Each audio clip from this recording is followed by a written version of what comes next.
That's right, guys. I've decided I'm going to return my M2 Pro Mac Mini that I have right here, but I am actually going to be keeping my normal M2 Mac Mini instead, and I want to explain to you why.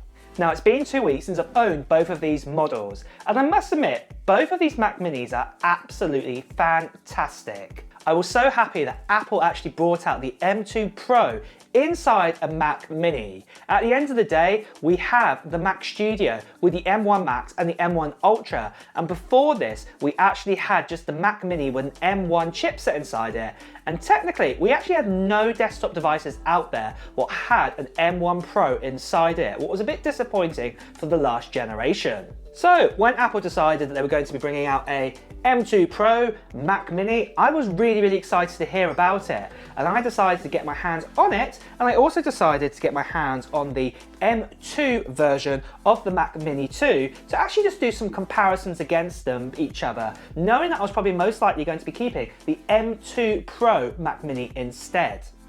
Now, both of these Mac Minis are basically identical in their design language. The only difference is on the rear, as you can see here, is to do with ports. And mainly the difference is you're getting 2 less Thunderbolt ports, and also that HDMI port on the M2 Mac Mini can only support up to, I think it's 4K displays, whereas the one inside the M2 Pro can support up to 8K displays instead with its HDMI 2.1 support. Also the fact that it can support more monitors connected to it as well.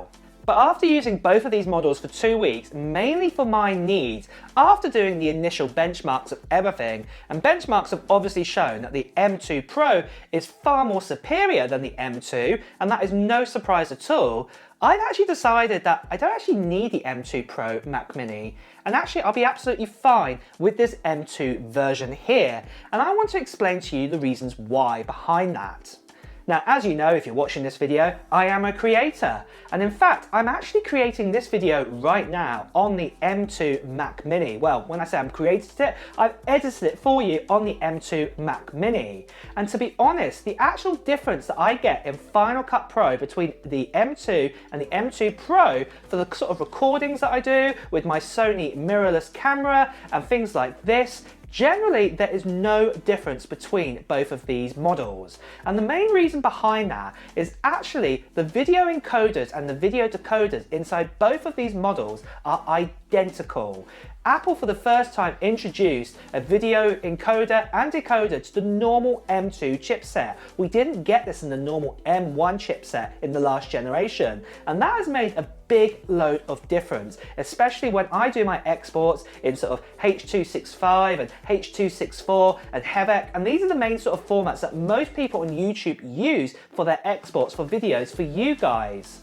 Now, I didn't realise that these videos encoders and decoders were basically neck and neck for both of these Mac Minis that I've got here when I do an export, as you can see what I've done right here. Now, obviously, doing my imports of videos onto both of these Mac Minis right now, to do all that rendering and things like this, the M2 is a bit more slower than what I've got with the M2 Pro. But the main difference what I've actually noticed is basically the power that we're getting for the price. Remember, the M2 Mac Mini starts at $599 US.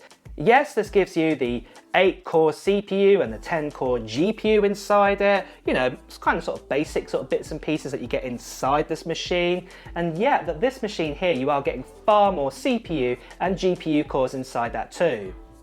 Obviously, those extra cores and extra RAM and also that faster SSD does really help in the M2 Pro Mac Mini. But I think you're getting my point here. For just doing the kind of videos that I need to do, the actual standard M2 Mac Mini is more than enough for my needs. Now, like I did say to you guys, this is the reason why I am sending back the M2 Pro Mac Mini, because I didn't actually realize for myself that this basically for video sort of encoding and decoding in those sort of formats that I talked about weren't going to make that much difference. Because last time, obviously, when you got yourself an M1 Pro or an M1 Max compared to the standard M1, there were some big differences differences. In fact, the M1, like I said, didn't have a video decoder or encoder. The M1 Pro did, and then the M1 Max actually had 2 video encoders and 2 video decoders, what made a massive difference on performance between all 3 of the chipsets for video editing.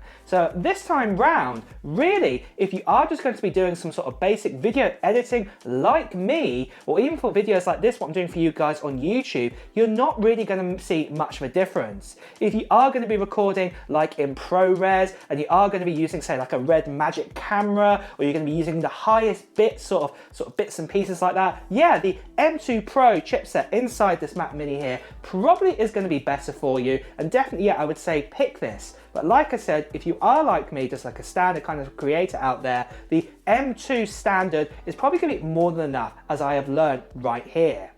The other thing I do want to mention is I do think this situation is unique. So for example, if you are a person who's going to be doing sort of Xcode, or for example, you're going to be actually doing some sort of art and creativity in other bits and pieces, then yeah, I'd actually say the M2 Pro is probably worth it for you. Those extra cores, GPU cores, and the CPU cores compared to the M2, you're really going to actually see a difference there. But it is just quite strange, I do feel, that if you were just to do kind of general sort of video editing out there, that the M2 Mac Mini is more than enough for you, especially that obviously the price is going to be about half of the amount, or even more than half the amount, than the standard base M2 Pro Mac Mini out there. And really, that is something to say, especially that, you know, you're going to be saving yourself $700. Yep, importing files are going to be a little bit longer on this M2 sort of Mac Mini, but generally the exports in those formats like HEVC, H.264 and H.265